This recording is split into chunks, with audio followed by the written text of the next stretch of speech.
시작. 대궐문에 있는 왕의 모든 신하들이 다 왕의 명령대로 하만에게 꿇어 절하되 모르드게는 꿇지도 아니하고 절하지도 아니하니. 아멘. 타협하지 않는 믿음이라는 제목으로 하나님 말씀을 전하겠습니다. 본문은 이스라엘이 아직 포로의 신분일 때에 이제 페르시아라는 나라의 수산이라는 곳, 이 중심부인데 이곳에서 겪었던 사건을 기록을 하고 있습니다. 여기 페르시아에는 다른 이방 민족도 함께 섞여 살고 있었기 때문에 본문에 보니까 아각 사람 함무다다의 아들 하만이 이제 등장을 합니다. 아각은 우리가 잘 알다시피 아말렉 왕이었었죠. 하나님께서 사울을 통해서 이제 아말렉을 진멸해라. 왜냐하면 아말렉이 이스라엘이 출애굽했을 때 대적했었던 전적이 있기 때문에 하나님이 사울에게 명령을 하셨지만 사울이 물질에 눈이 멀어 아각을 살려줬죠. 하지만 훗날에 선지자 사무엘이 이 아각을 죽이게 됩니다. 즉 하만이라는 이 사람은 아말렉 사람이에요. 그렇기 때문에 이스라엘에게는 좋지 않은 적대적 관계에 있는 사람임을 보여주고 있는 것이죠. 그런데 이러한 하만을 오늘 본문에 보니까 페르시아 왕이었던 아하수에로 왕이 직위를 높여줬다 이렇게 말씀을 합니다. 그 이유에 대해서는 명확하게 설명하고 있지는 않지만 이스라엘 입장에서는 굉장히 좋지 않은 소식이죠. 이제 하만이 이인자가 된 겁니다. 2절에 보니까 왕의 명령대로 이제 모든 신하들이 하만에게 꿇어 절하게 됩니다. 여러 가지 이유가 있을 수 있습니다. 왕의 신임을 받았기 때문에 이제 모든 사람에게 인정받기 위한 과정 중에 하나일 수도 있죠. 그러나 이런 과정 안에서는 우리가 잘 알다시피 사람을 신적인 대상으로 존경하고 숭배한다는 의미가 이 안에 내포되어 있다는 것이죠. 그래서 모든 이들에게 꿇어 절하게 함으로 굴복과 복종과 경배의 대상은 아하수에로 왕과 하만에게만 있음을 너희가 인정해라.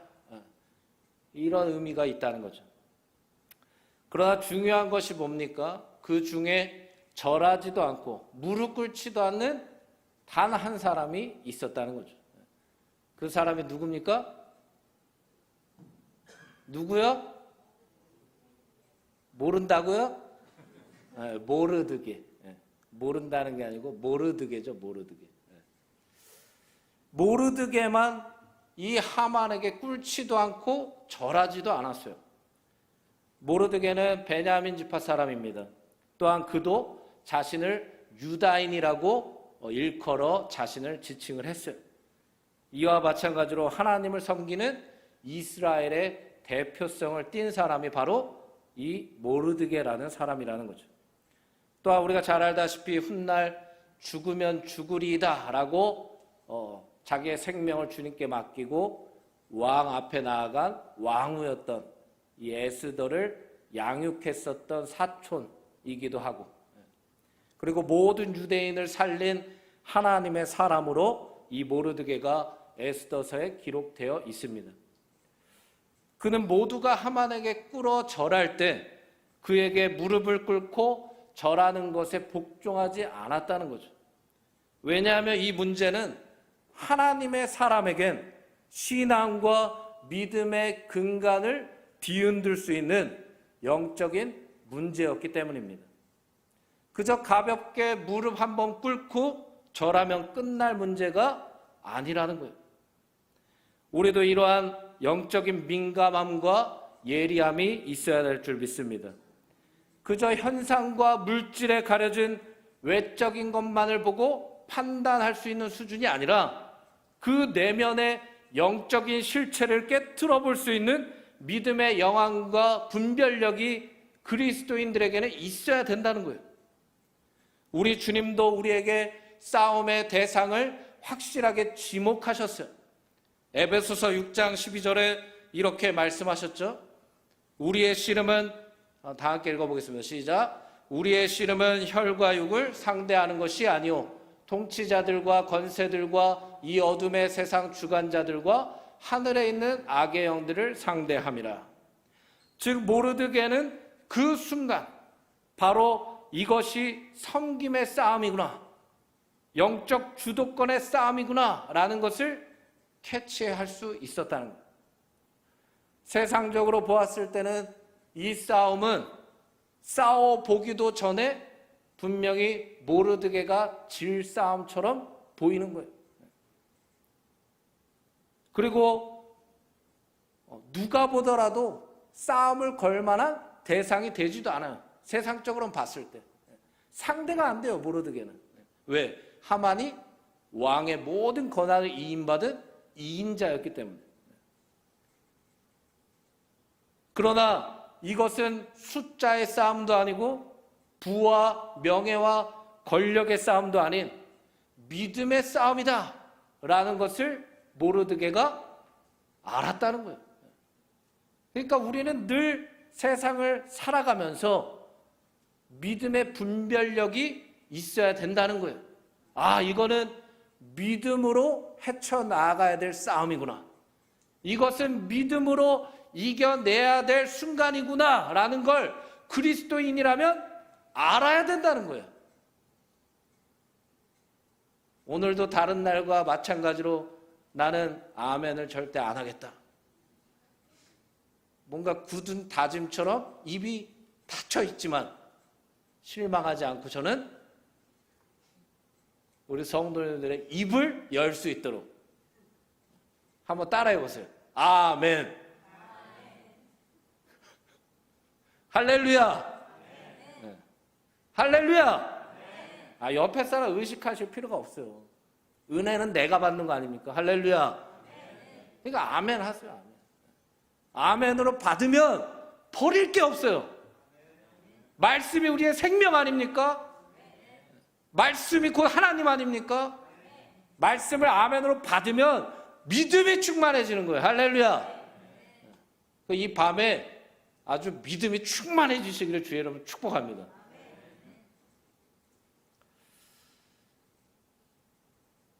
어디까지 했어요? 알아요. 모르드게가 만약에 자신의 미래를 생각하고 부귀영화를 누리기 위한 목적으로 살았다면 모르드게는 이 순간 절해야 돼요. 왜? 모르드게가 22장 19절에 보니까 대궐문에 앉았더라 라고 간접적으로 그가 왕궁의 관직에 있었음을 말씀하고 있었기 때문입니다. 또한 엄연히 이방인 출신이었고 포로의 신분으로 바벨론부터 페르시아에 이르기까지 달려왔어요. 그러니까 페르시아의 왕의 명령을 어긴다는 것은 생명의 안위도 보장받을 수 없는 거예요. 그렇게 모르드게의 이러한 선택과 판단은 그의 믿음에 근거한 행동일 수밖에 없음을 우리는 알 수 있다는 겁니다. 히브리서 11장 6절에 우리가 너무나 잘 아는 말씀이지만 한번 다 같이 읽어보겠습니다. 시작. 믿음이 없이는 하나님을 기쁘시게 하지 못하나니 하나님께 나아가는 자는 반드시 그가 계신 것과 또한 그가 자기를 찾는 자들에게 상 주시는 이심을 믿어야 할지니라. 아멘. 즉 모르드게의 이러한 결정은 믿음이 없으면 할 수 없는 행동이라는 거예요. 믿음이란 뭡니까? 긴박한 순간일지라도 하나님이 계신 것을 믿는 것이고 어려운 순간일지라도 하나님께 나아가는 것이고 또한 하나님을 날마다 어느 순간일지라도 찾는 것입니다. 이것이 하나님이 기뻐하시는 믿음이다. 모르드게의 이러한 결정을 보면서 하나님께 붙들림 받은 인생은 이와 같지 않은가 이렇게 생각을 해봤습니다. 나의 보장된 삶의 안전을 포기할 만큼 어쩌면 나의 생명의 안위조차 보장받을 수 없을지라도 바로 지금 눈앞에 펼쳐진 믿음의 선한 싸움을 싸워내는데 나의 생명도 조금도 귀한 것으로 여기지 않는 겁니다. 이 믿음과 용기를 모르드게가 보여주고 있는 거죠. 모르드게는 이러한 상황이 그에게 문제거리가 되지 않을 만큼 그에게는 당연한 선택이었어요. 당연한 결정이었고 당연한 행동이었다는 겁니다.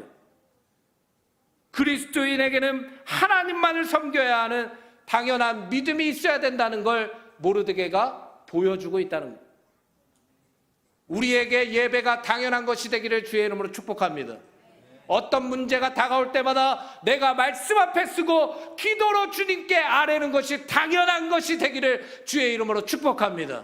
내가 사람을 의지하는 것이 아니라 그 상황과 환경에서 낙심하고 절망하는 것이 아니라 살아계신 하나님을 바라보고 의지하고 주님이 반드시 살아계신 것을 믿고 내가 주님께 달려나가는 그러한 것이 당연하게 되기를 주의 이름으로 축복합니다. 잠언 29장 25절에 사람을 두려워하면 올무에 걸리게 되거니와 여호와를 의지하는 자는 어떻다고요? 안전하리라. 마태복음 10장 28절에 몸은 죽여도 영혼은 능히 죽이지 못하는 자들을 두려워하지 말고 오직 몸과 영혼을 능히 지옥에 멸하실 수 있는 하나님이시죠. 하나님을 두려워하라. 즉 그리스도인은 대적자들을 두려워하지 않는다는 거예요. 두려워하지 않는다는 거예요. 오직 하나님을 의지하며 하나님만을 두려워해야 되는 그러한 존재가 우리가 돼야 된다. 다니엘의 세 친구들도 마찬가지 아니었습니까? 바벨론 느부갓네살 왕의 금신상 앞에 그 낙성식에 다 참여했는데 절하지 않는 거예요. 풀무불이 눈앞에 펼쳐져 있지 않습니까? 절하지 아니하면 저기에 집어넣겠다. 그래도 그들은 우상 앞에 절할 수가 없었어요. 왜? 하나님이 반드시 계시다는 것을 믿었기 때문입니다. 우리에게도 이러한 믿음이 있기를 주의 이름으로 축복합니다. 마태복음 17장 14절부터 20절까지의 내용을 보면 믿음에 대한 사건이 한 가지 등장합니다. 예수님께서 변화산에서 내려오실 때 귀신 들린 한 아들의 아버지가 있어요. 그런데 제자들이 이 문제를 해결하지 못하고 있는 거예요. 이에 제자들이 우리는 어찌하여 귀신을 내어쫓지 못했습니까? 질문하지 않습니까? 예수님께서 뭐라고 대답하세요? 20절에 이렇게 말씀하시죠. 한번 읽어볼까요? 시작. 이르시되 너희 믿음이 작은 까닭이니라. 진실로 너희에게 이르노니 만일 너희에게 믿음이 겨자씨 한 알만큼만 있어도 이 산을 명하여 여기서 저기로 옮겨지라 하면 옮겨질 것이요 또 너희가 못할 것이 없으리라. 제자들은 문제를 왜 해결하지 못했다고 합니까? 믿음이 작은 까닭이다. 그러면서 겨자씨 한 알만큼의 믿음만 있어도 못할 것이 없다. 그럼 이 믿음은 누가 우리에게 주십니까? 바로 하나님이 우리에게 선물로 허락하신 것이 믿음이에요. 동일한 본문의 사건, 다른 복음서 마가복음을 보면 9장 22절에 귀신 들린 그 부모가 예수님께 처음 이렇게 말하지 않습니까? 예수님, 무엇을 하실 수 있거든 이라고 고백을 합니다. 그러니까 예수님께서 뭐라고 하세요? 할 수 있거든이 무슨 말이냐? 믿는 자에게는 능히 하지 못할 일이 없다. 할렐루야. 즉 믿음이란 뭐가 믿음이라는 겁니까? 믿음 자체가 모든 것을 이기게 하는 거예요. 이게 믿음이라는 거예요. 내 불신, 내 의심, 내 생각, 내 경험 등등 모든 것들을 믿음이 이기게 만드는 게 진짜 믿음이라는 겁니다. 내게 믿음이 있다고 하면서도 믿음 위에 다른 게 올려져 있다면 잘못된 믿음 아닙니까? 믿음, 진정한 믿음은 모든 것을 이기게 하는 겁니다. 믿음이 이기게 하는 거예요. 즉 겨자씨만한 믿음일지라도 그 믿음이 하나님을 향하고 그 믿음이 십자가를 향하고 그 믿음으로 하나님은 반드시 살아계신다. 하나님은 반드시 역사하신다. 하나님은 반드시 응답하신다는 믿음으로 나아갈 때 우리 주님께서 그 믿음이 우리의 삶을 지배하도록 모든 문제를 이겨낼 수 있는 믿음이 되도록 은혜를 부어주신다는 겁니다. 겨자씨만한 믿음일지라도 그 믿음이 하나님을 향한다면 모든 문제의 근원을 주님이 이기게 해주신다는 거예요. 믿음이 작고 크다는 것에 문제가 있는 게 아니에요. 내게 작은 믿음이 있을지라도 그 믿음이 주님만을 향하면 반드시 우리의 삶에 변화와 회복이 이루어질 줄 믿습니다. 그렇게 우리는 늘 우리의 믿음 없음을 깨달아야 돼. 주님께 이 아버지의 절규처럼 나의 믿음 없는 것을 도와달라고, 믿음으로 이기게 해달라고, 믿음을 달라고 주님께 예배 때마다 또 나의 삶 속에서 부르짖어야 한다는 겁니다. 믿음으로 이기게 해주십시오. 모르드게가 믿음으로 무릎 꿇지도 않았고 절하지도 않았어요. 믿음이 있기 때문입니다. 그래서 우리 성도님들 마찬가지죠. 아주 작은 믿음이라도 걱정할 필요가 없다. 우리 옆에 분에게 고백합시다. 아주 작은 믿음일지라도 걱정하지 마세요. 그 믿음이 하나님을 향하면 반드시 응답하십니다. 역사하십니다. 할렐루야. 이걸 믿으라는 거예요. 이걸 믿으라. 모르드게가 믿음으로 무릎 꿇지도 않았고 절하지도 않았어요. 그리고 그 후에 그에게 다가오는 영적인 공격들이 시작됩니다. 그것은 주위 사람들에 대한 평가와 시기였어요. 그가 믿음으로 행동하지 않았다면 겪지 않아도 될 시련과 고난이에요. 야고보서 5장 10절에 이런 말씀이 있습니다. 함께 읽어볼까요? 시작. 형제들아, 주의 이름으로 말한 선지자들을 고난과 오래 참음의 본으로 삼으라. 아멘. 제가 또 좋아하는 말씀이에요. 여기서 보면 알 수 있듯이 주의 이름으로 말할 때 고난이 있어요. 주의 이름으로 말할 때 참아야 하는 순간이 있어요. 즉 우리의 삶에 믿음의 시련이 없고 믿음으로 싸워내야 될 고난도 없고 믿음의 선택으로 참아야 하는 순간이 없다는 것은 내 삶에 지금 믿음으로 세워나가는 영적인 영역이 없다는 증거가 됩니다. 내가 주의 이름으로 말해야 고난이 생깁니다. 내가 누군지 세상 사람들이 알아야 시련이 옵니다. 안 그렇습니까? 그러니까 내 삶에 믿음의 시련도 없고 믿음의 고난도 없고 믿음으로 참아내야 될 순간들이 없다는 건 내 삶을 잘 돌이켜봐야 된다는 거예요. 내가 지금 믿음으로 내 삶의 영역에 하나님의 인도하심을 고백하고 있는가? 내가 주님을 증거하고 있는가? 내가 예배하고 있는가? 내가 기도하고 있는가? 돌이켜 봐야 된다는 거예요. 주위에서도 혹여나 이렇게 말할 수도 있어요. 왜 사서 고생하냐? 뭐하러 그러냐? 그러나 모르드게가 우리에게 보여준 것은 이겁니다. 신앙과 믿음의 문제에서만큼은 전혀 타협하지 말아라. 할렐루야. 내가 그렇게 못 살아도 아멘은 크게 하세요. 방금 설교했잖아요. 겨자씨만한 믿음일지라도. 할렐루야. 할렐루야. 피곤하시죠? 그럼 아멘을 더 크게 하세요. 모르드게는 신앙과 믿음에서만큼은 절대 타협하지 않았다는 거예요. 할렐루야. 타협점을 찾지 마세요. 신앙과 믿음에서만큼은 타협점이 있으면 안 된다는 거예요. 왕의 신하들이 얘기하지 않습니까? 너는 어찌하여 왕의 명령을 거역하느냐?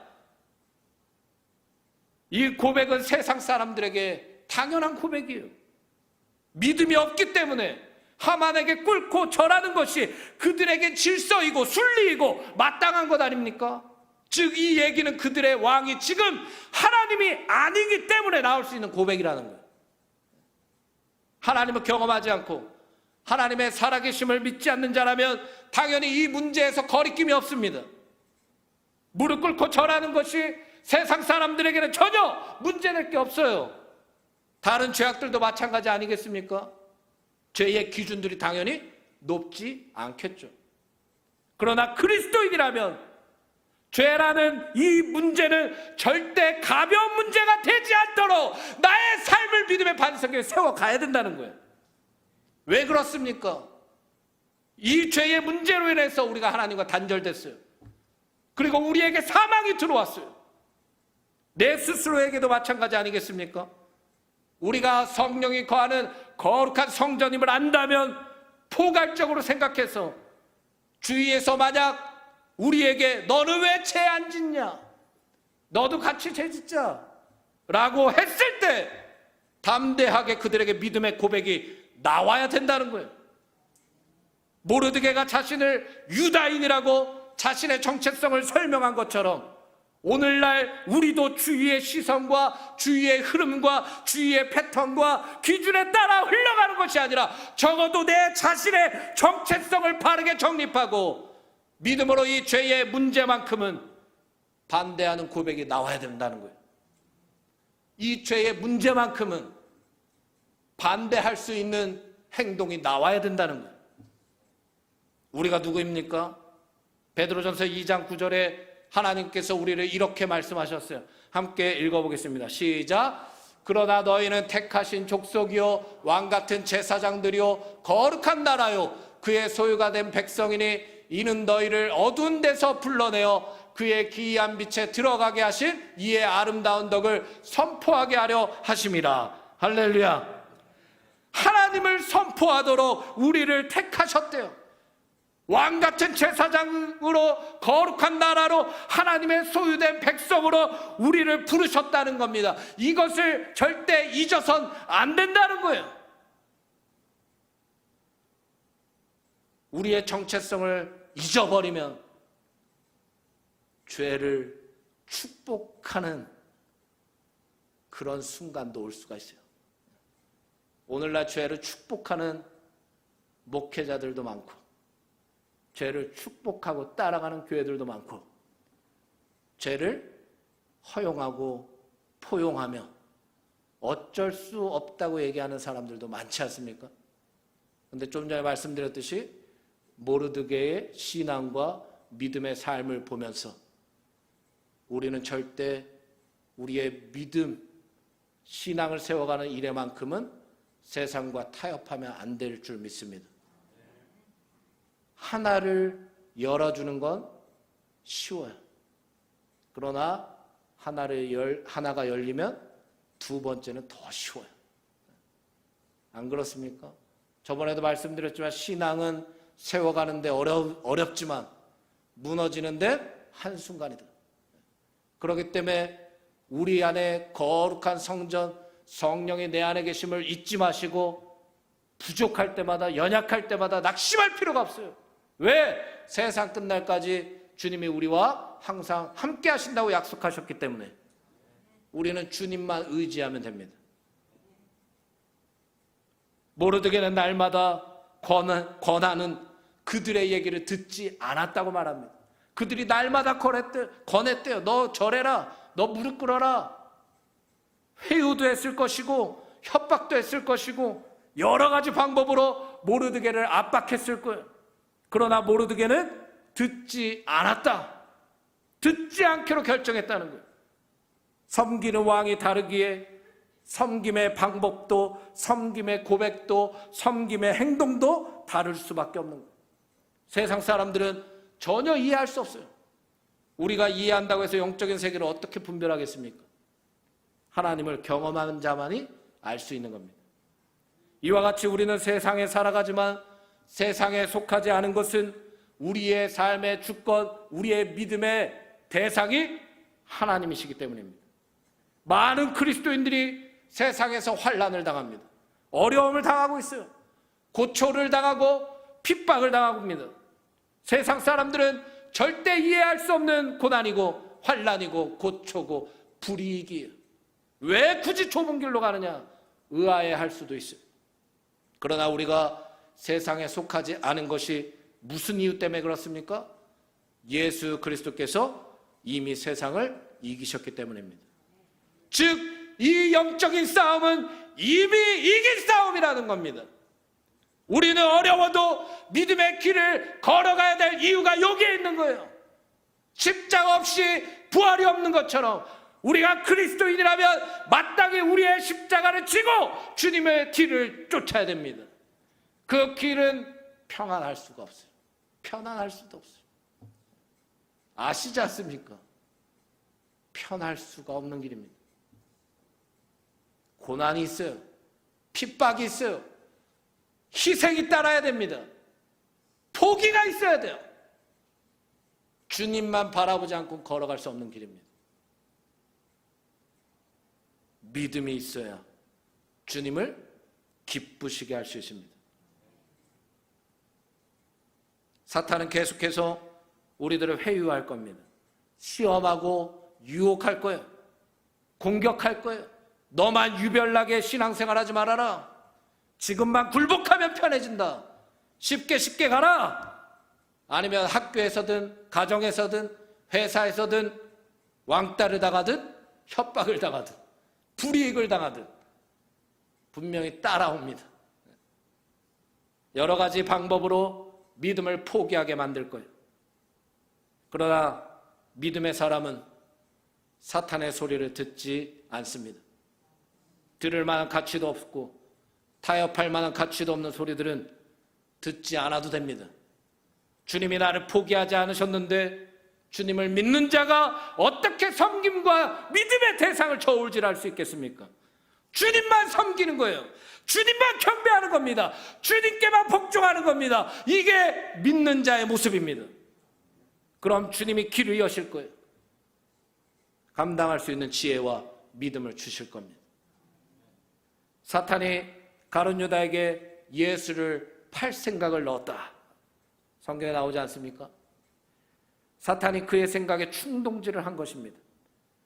즉 사탄은 우리로 하여금 예수를 세상의 것과 바꾸게 만들려고 한다. 또한 예수님을 시험할 때에도 만일 내게 엎드려 경배하면 이 모든 것을 내게 주리라 시험했어요. 하나님을 향한 섬김과 영광의 방향을 세상으로 변질시키게 만드는 것이 사탄의 괴계이다. 그렇게 결과적으로 육체의 정욕을 쫓는 자라면 예수님을 팔 것이고 성령으로 충만한 자라면 하나님의 음성을 들을 것입니다. 그리고 믿음으로 판가름이 날 것입니다. 우리는 세상의 패턴이 아니라 믿음의 패턴으로 살아야 될 줄 믿습니다. 세상의 흐름이 아니라 말씀의 흐름으로 살아내야 될 줄 믿습니다. 누군가 우리에게 세상의 기준을 제시할 때 우리가 그 세상의 기준을 당연히 받아들이고 당연히 따라야 되고 그게 아니에요. 믿음과 신앙에 대해서만큼은 절대 타협하지 않는 우리가 돼야 될 줄 믿습니다.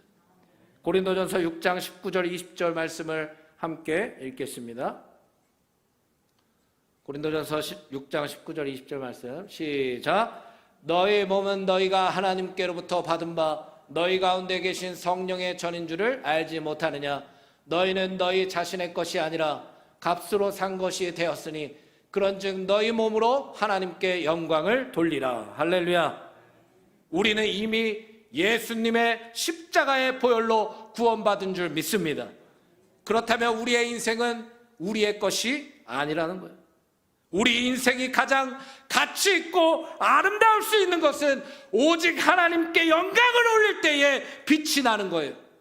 난 지금 무엇 앞에 무릎을 꿇고 절하고 있는가? 난 지금 누구의 음성을 듣고 있는가? 난 지금 무엇을 향해 가고 있는가? 돌이켜봐야 돼. 그래서 모르드게와 같은 믿음의 사람들이 다 되시기를 주의 이름으로 축복합니다. 마지막으로 로마서 11장 4절을 읽고 설교를 마치겠습니다. 함께 읽어보겠습니다. 시작. 그에게 하신 대답이 무엇이냐? 내가 나를 위하여 바알에게 무릎을 꿇지 아니한 사람 7,000명을 남겨두었다 하셨으니. 할렐루야. 하나님께만 무릎 꿇는 우리의 믿음이 되기를 주의 이름으로 축복합니다.